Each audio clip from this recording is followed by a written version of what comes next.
Well, I tried to avoid vlogging this weekend, but I'm wearing my Shangri-La slippers and I have this glorious pile of books in front of me and I'm about to make an amazing second breakfast. We won't talk about the first breakfast, which was chips and Coke.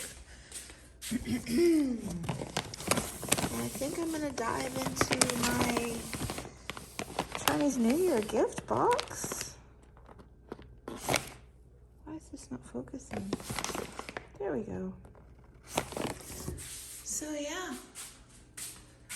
what can I do but vlog? So I got this in Kuala Lumpur. This is handmade here in China, yogurt. And I was deciding between these fruits that I got in Vietnam.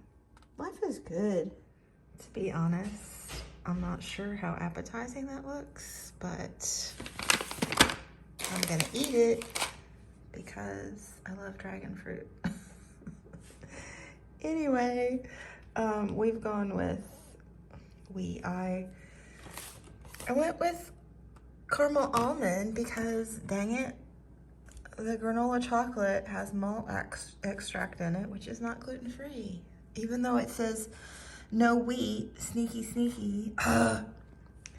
And the hickory nuts, Chinese hickories, and I'm gonna cut some dragon fruit. Pro tip, scissors are underutilized in the US. They make great cutting tools. Whoa. Granola and yogurt.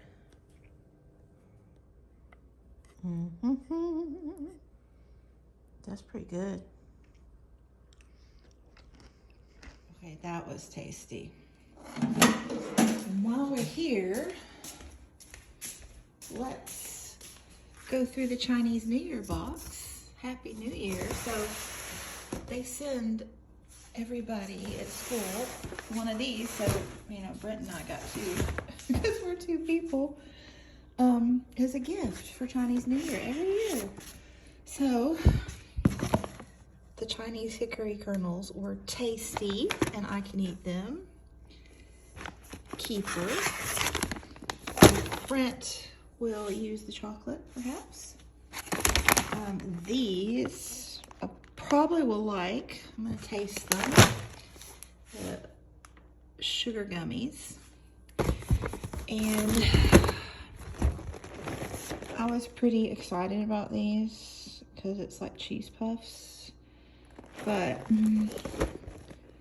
I read the label. I don't read Chinese, but my Chinese phone has a scanner app that does, and these have wheat in them, sadly. And I could be mad about all the things in here that I can't eat, like, you know, these Danish sugar cookies. And the traditional egg rolls, but I could also look at it as an opportunity for all of the re-gifting I'm going to be able to do, like with these almond puff pastries. All the lovely people in my life that take care of me, like my barber that I'm going to see today. I might keep the sprouted off skin. Those look interesting, right? And I can eat them. But yeah, my barber, I'm going to take those sugar cookies for everybody there. They're going to love it. The people that watch the gate. I'm going to double check this, but I'm like pretty sure it's a no. We'll check. And those are okay. Find that kernels. Our boss likes healthy, so these I could eat, but I despise them. We get them every year, and I do not like them. I do not like them, Sam I am. And the snacking nuts are a keeper. So yeah, it's not too bad. I mean, Brent could obviously eat all these things too, but he doesn't like sweets. So let's double check this before we put it in the discard pile. Okay, watch this, friends. This is an app on my Chinese phone. Oh, isn't that amazing? Okay. Rye flour. Yeah, that's a no. Sad. Hello, it's Doris with Aldi Books. And as I was scanning the ingredients list of that bag of muesli or granola or cereal or whatever it was, I was like, oh, I should check my messages. It's a good thing I did, because I have band practice at 10. It was 9:34. So I threw myself together. And here I go, walking. Gonna be a few minutes late because, you know, walking's as fast as I can get there at this point in time. So, I mean, to be fair, the message was sent at 6:30 last night, but I was watching Twister with Brent and my friends. And you know, does anyone else out there completely disassociate from their phone when they leave work every day? Or is that just me? I don't think so. That's a cute car. So little. Here we are, all decked out for Chinese New Year. Oh, I think I'm only gonna be about 10 minutes late. It's not too bad. Oh, more decorations. Oh, they're working furiously to get ready for tonight. Wow, this is the photo op. Oh, and here is where it's, oh my gosh. Wow. Wow. Oh my gosh. Look at the view from our parking lot, right? Wow. Oh my gosh. I busted my tail to get there on time. Ish. And we only practiced each song once. It was just a sound check. Ah. That's my little buddy. He says hello to me every time he sees me. Such nice people here.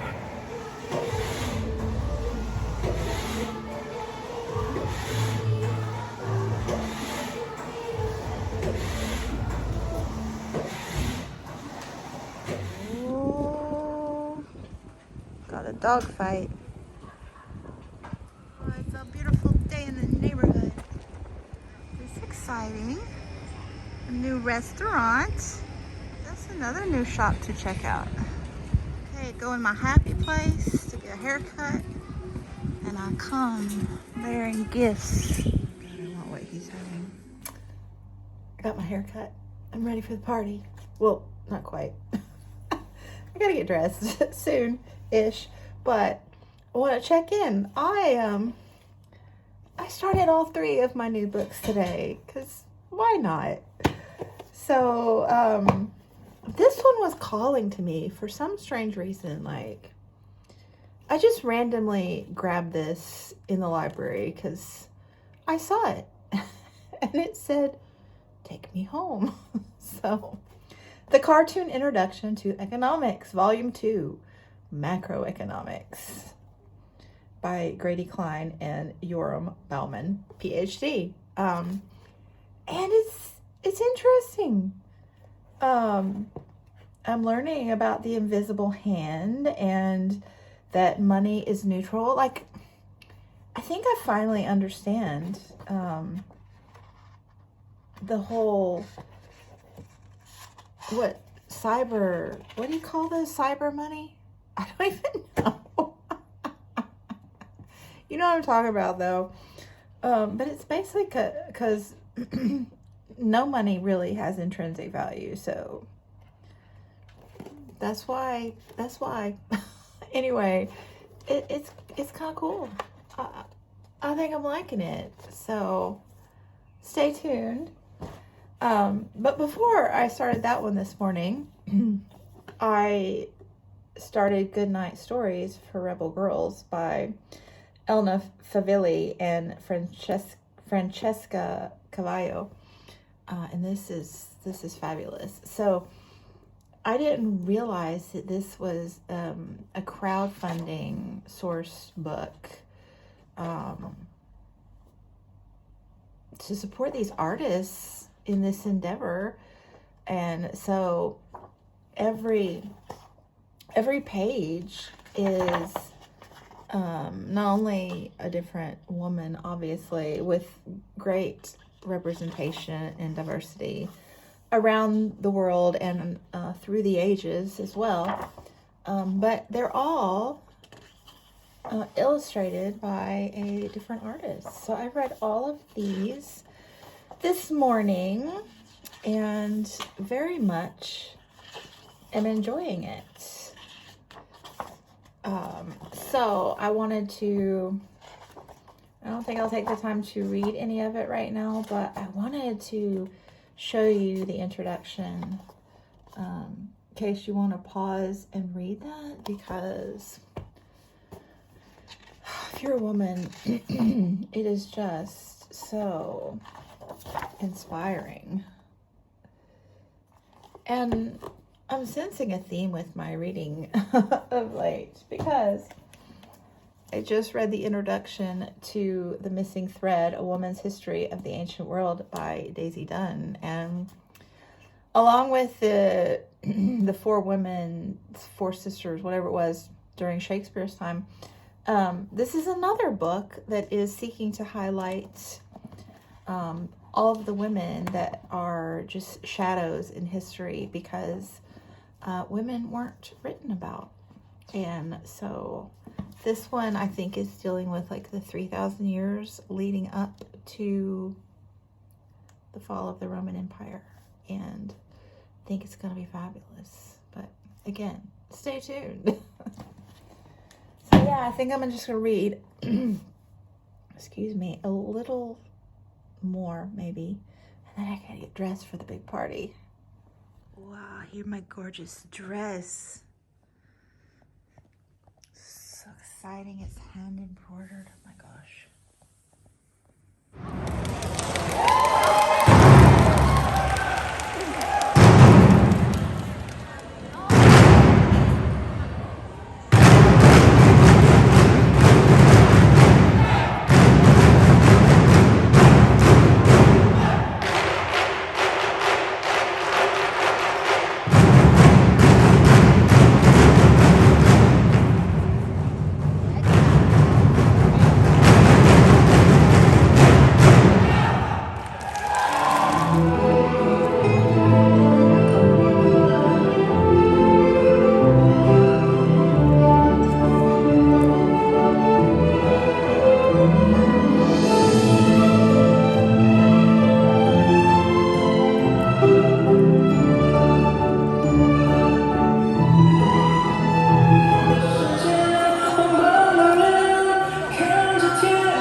leftovers. These are the keepers. And these are the givers from our Chinese New Year stash.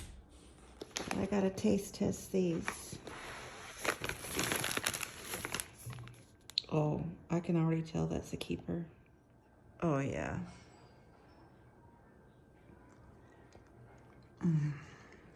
Turned into my grandmother, keeping a candy bowl in the house. Wow. It is such a beautiful day. My goodness. Look at the sun on the water.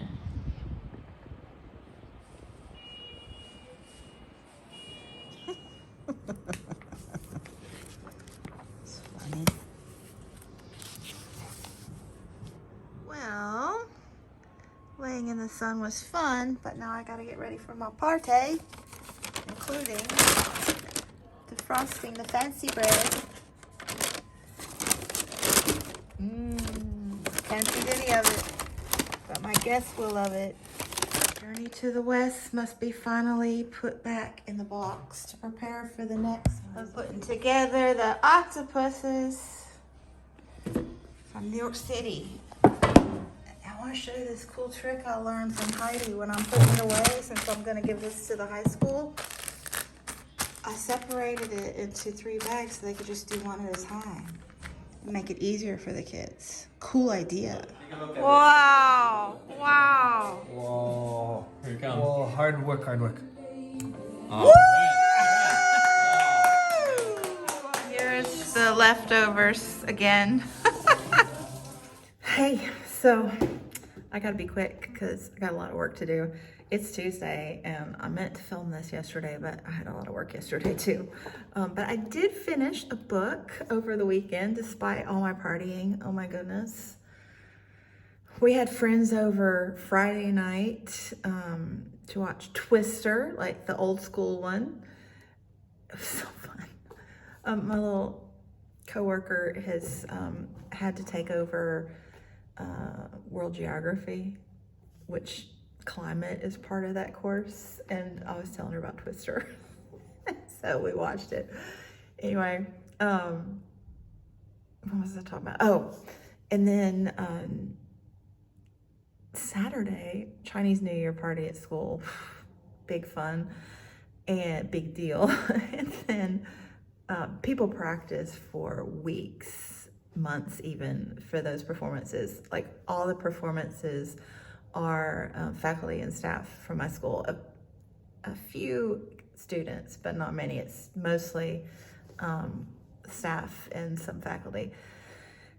And then Sunday we had my first ever puzzle party and it was so much fun. Oh my gosh. So at the end, the little clip, those were just 2 of our friends that we actually, Brent recruited off the street. He saw him walking by and was like, hey, come on up, we're having a party. But the rest had already left at that point. But 8 people and 4 hours and finished a 1,000-piece puzzle. Anyway, so the cartoon Introduction to Economics, Volume 2, Macroeconomics by Grady Klein and Yoram Bauman, PhD. I cannot explain to you what made me pick this up and why I liked it so much. I mean, it's just really good. And I think like the current political climate being focused on the economy maybe was part of it. But the illustrations are delightful and his examples are fabulous. And I also really appreciated that, I mean, after I read this blurb on the back about the 2 of them, but he is an environmental economist. So I appreciated the human interest and environmental concerns that he mentioned along the way. Bitcoin was the word I was looking for earlier. Although I do think cryptocurrency is also the term. Yeah, I'm pretty sure. And I understand that a little more now. As well as the illusions people have about money and their money in particular. This was a really good book. And I am actually considering finding volume 1 when I'm in the States and purchasing it so I can read it and then donate it to my school library. Anyway, thanks so much for watching, and I'll be back soon. Bye.